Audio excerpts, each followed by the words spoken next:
The god of predictions, the Karnak of elections, has come out to tell us that he knows who's going to win.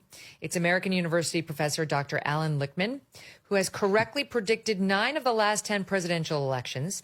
He gave his final verdict today about the 2024 race. The only one he's gotten wrong out of the last 10 elections was Bush v. Gore. He must have been confused by all the sighing, Carl.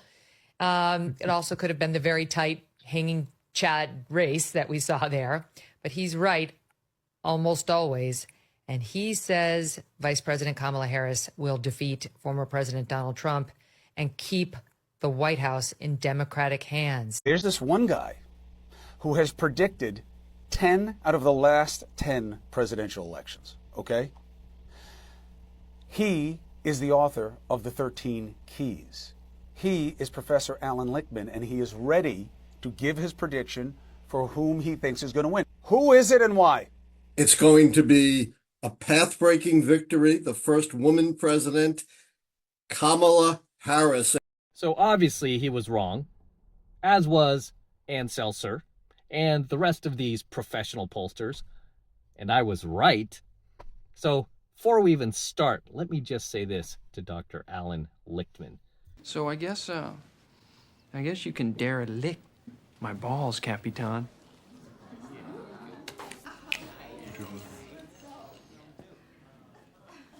I can derelict my own balls, thank you very much. I thought that'd be funny. So, yeah, it turns out, guys, they were completely off. They were completely wrong, these so-called pros, and the pickup artist was 100% correct, 100% accurate, and I'm going to tell you how I got things so right and so on the nose. Right, and if you want to see my prediction from yesterday before the election started, you go ahead and watch that here on my channel, right? You go ahead and watch that. It's called Trump will win the presidency, right? It's basically a picture of him winning, and I called it. I called it before the election started. How did I know this? Am I Nostradamus? Do I have a crystal ball? Am I just that smart? Not really, okay? And I told you yesterday what was going to happen, and I told you how. I knew, and I was right? And the fact that all of these news stations, the legacy corporate media, I don't even know why people still watch that stuff, right? Why do you guys still watch Fox? Why do you guys still watch CNN, MSNBC, all the corporate media, right? Who are telling you the same thing, like, oh my gosh, this race is going to be the closest race ever. Oh, it's within a margin of 1 point, oh, it's going to be so close. And I basically said yesterday, it's not going to be close. Again, if you want to fact check me, go watch my video from yesterday. I said, they're wrong. They're wrong. It's not going to be close. Right? And I was extremely confident that I was going to be right. I said, it's not even going to be close, guys. And I believe Trump is going to win, in somewhat of a landslide almost, which he did. He even won the popular vote, right? And I did kind of see that coming. That's my one regret. I should have said, I bet he wins the popular vote, right? I was kind of on the fence about that, but that's why I didn't mention it. But part of me was thinking, this guy may win the popular vote, and he did, so far, right? But he won by very decisively, which I said yesterday, those were my exact words, that Trump will win decisively. Even while Allan Lickman over here, I guess you can dare a lick. I love that scene, right? Allan Lickman over there was even just right before the election started, like an hour before the election started. This dude on his social media doing interviews saying, nope, I'm sticking to my guns. Kamala is going to win. I've got the 13 keys, man. They don't fail. And I said yesterday, what did I say? I said he is going to be wrong. His winning streak of predicting the last, 8 or 9 elections is going to end tonight. And guess what? It did. It did. So, the way that I knew this, FYI, like I said in my video yesterday, go watch it, is to watch the betting odds. Forget the polls. Forget the polls, right? That's like, going to bet on a football game and then asking your friends or asking your neighbors or polling your neighborhood and going, who do you think's going to win? The Chiefs or whoever they're going to play, the Chiefs or the Falcons. No. Forget that, right? Because that's amateur night. What you do is you go right to the betting odds, and that is exactly what I did, and that's exactly what I told you guys to do. I said watch the poly market, because the poly market, it pulls the betting odds not just from one site, right? I mean, it's not doing like what the left or right does, like Fox News or CNN. They both did the same thing. Like, we polled people. Yeah, I bet you polled people. What do you like? You poll people and you go, hey, I'm from Fox News. Who are you voting for? Of course, they're not going to be afraid to say Trump. They'll be like, Trump. However, if you're from CNN calling and going, who are you voting for? They're going to be a little more reluctant to tell you, especially if they think that it's a phony call. Maybe it's a crank call. Maybe it's their boss or something, right? So they're still going to be these shy voters out there, right? And I feel like the left is really guilty of this. They oversample too many people who are like them, right? They get on the phone, these pollsters, they start conversation, and and sometimes people just don't want to disappoint you, and even though they're not voting that way, they'll tell you, yeah, I'm going to vote for her, right? And they're afraid to be called a misogynist or a Nazi or whatever, so they don't say anything. So yeah, these polls are inaccurate, but you know what is accurate is the betting odds. Why? Because people are putting their hard-earned cash on the line, and when people are putting their money on the line, you better believe it's going to be as accurate as could be, right? Is it wrong sometimes? Of course, right? Of course. I even said that in my video yesterday, right? However, even in the 2016 election when Hillary won, or Hillary, she didn't win, but Hillary, they were saying she was going to win by 99%. The betting markets were the only ones really saying that, no, Trump has a better chance than that. I think you're underestimating him. Right, they were estimating a little over 20%. At least that was something rather than nothing. So they're usually way more accurate than the polls. And obviously, the other dead giveaway that I saw was the momentum that Trump had. Right, so beyond just the betting markets, I saw the momentum. I saw people in my own family, hardcore Democrats. Don't ask me why. Right. That hated Trump the last election. I'd never vote for this guy. Blah, blah, blah. I don't care what you say on your channel, Matt. I ain't voting for him. Okay. Then gas prices went up. Inflation went through the roof. The economy, the borders, everything.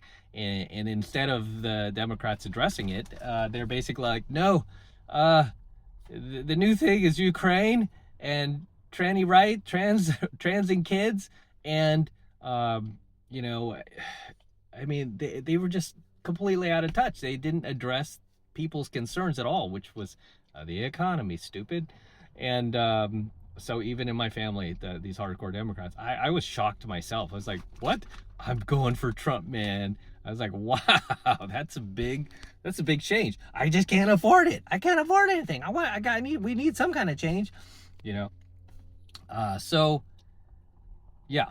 So it was the momentum that was shifting in his favor beyond just the betting markets. And in football, I mean, that's what we always look for. I mean, you guys who play ball like I did, coaches would always talk about momentum changers, right? And you see this in sports today, no matter what sport it is. When a team's behind, like, how do they suddenly start catching up and then end up beating that team even though they're way behind? It's because they get the momentum working for them, right? So they can still come back if they have, momentum. And Trump definitely had the momentum. You look for those momentum changers. Like in football, you could be down by, 4 touchdowns, and then all of a sudden, your defense gets an interception and runs it all the way back for a touchdown. All of a sudden, you do an onside kick, you recover the ball, you throw one for the end zone, boom, Hail Mary, your receiver catches it. Now you're only down 14. All of a sudden, the momentum starts to change. And then all of a sudden, the other team starts to get nervous. And they're like, oh my gosh, they have momentum. And then the other team, instead of playing to win, they play not to lose. Right? What have I told you about that? What have I taught you? Never play to not lose. And Kamala's campaign started doing that. They were playing to not lose, especially the last couple of weeks when they unleashed her onto the media and doing all these interviews. The only reason they would do something like that is because, and even on Fox News, they let her go on Fox News because they knew they were in trouble. So they started playing prevent defense. They were playing to not lose. And that told me right there, not only the betting odds, but the fact that now Trump has the momentum. He's playing to win. They're playing to not lose. No way. he's going to win. He's going to win big. And I mean, the third factor was half the country was not buying her act. And she was. I mean, you cannot tell me she was not putting on an act the entire campaign. I mean, this woman just didn't have an honest bone in her body in the entire campaign. And I really hope that now that it's over, she could just get back to being herself, you know, just for her own mental health, because trying to be a person you're not for, you know, in front of the entire world is really exhausting. And I feel that's what she was doing. She was not allowing herself to just be herself. There's a lot of insecurities there that I saw in her, you know, because I do all this pickup artistry. So I always try to go beyond the politics. A lot of insecurity. In pickup artistry, we would call her an LSE girl, low self-esteem girl, because she just reeked of it, right? I mean, yeah, you can even go back to the mid-90s where there's this video surfacing of her at looks like a club in SF with Willie Brown. I was probably there that night, who knows, you know?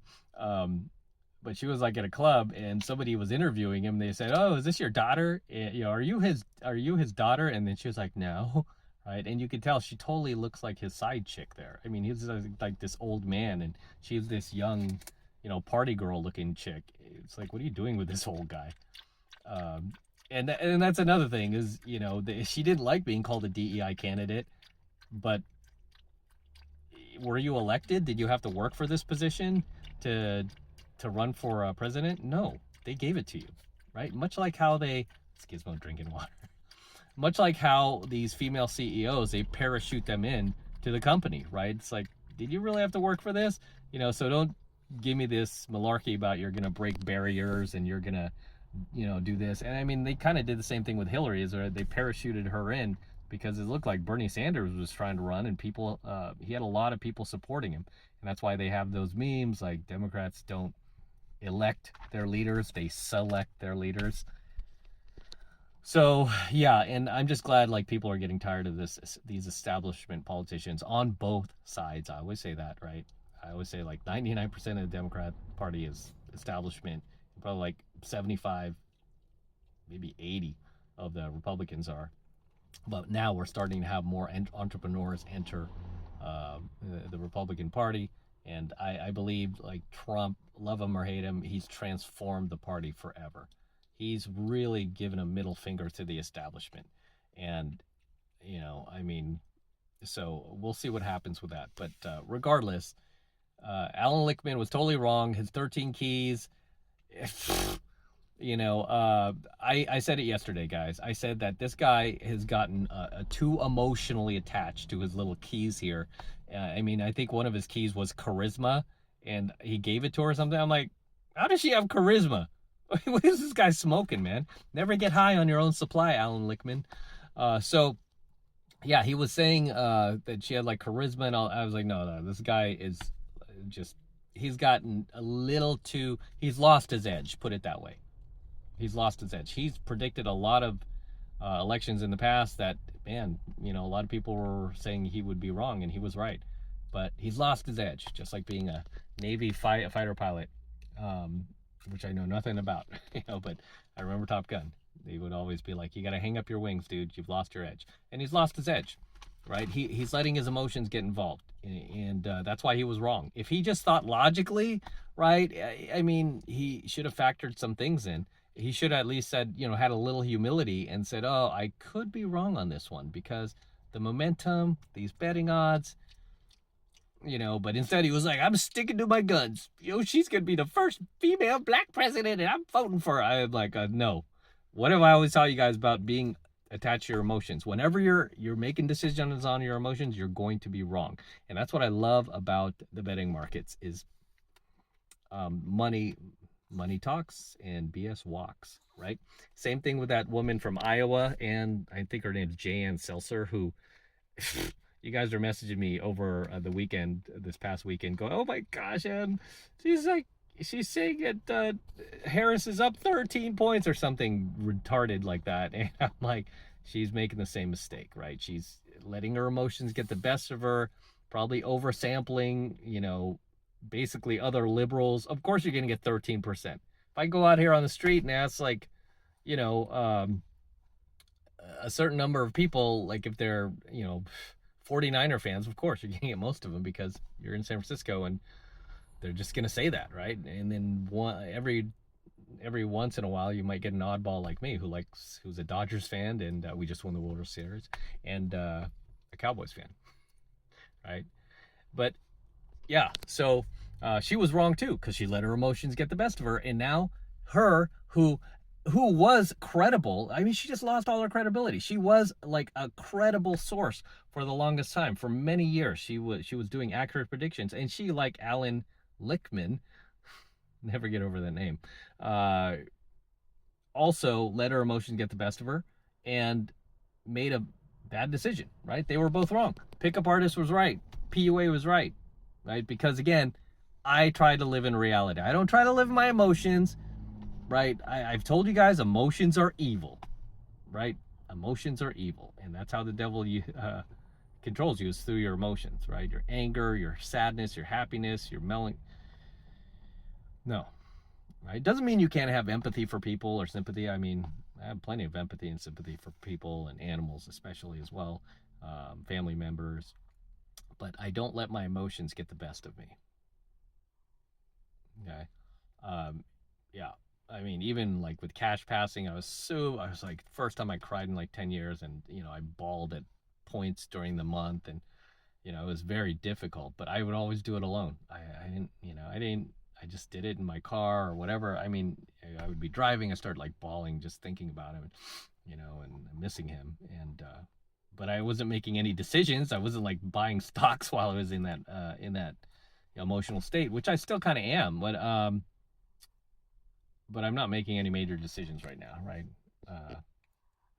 Waterfront home came up, and I was like, I'm just, my head's not there, right? It's not in a good place, but it's in a good enough place to choose the president of the United States, right? Just because, again, the betting odds, the momentum, there were so many things working in his favor where the pollsters didn't see it, but I saw it. Yeah, I mean, it's pretty easy to see. And then the next presidential election, you could look at the betting odds again, right? Look at the poly market. It was pretty dead on, whereas the polls were not. Right? The only thing poly market didn't predict was that Trump would win the popular vote, which I questioned, which I did question. So yeah. Anyway, let me know what you think of the coaching video, and let me know how you feel now that Trump is president. Do you feel more optimistic? Do you feel like it's a new day out there? Do you feel happy? Obviously, I know you guys who are on Trump's side are just gloating over the liberal tears, as they call it, and it's definitely not as sweet as the first time, obviously, because he was really just, most people didn't think he had a chance in the world to win. Whereas this time, people were nervous. And I like that. I like that. So, yeah, people were nervous. And he won. So, drop your comments below. I'll see you in the next one. You think you're too cool for school. But I got a news flash for you, Walter Cronkite.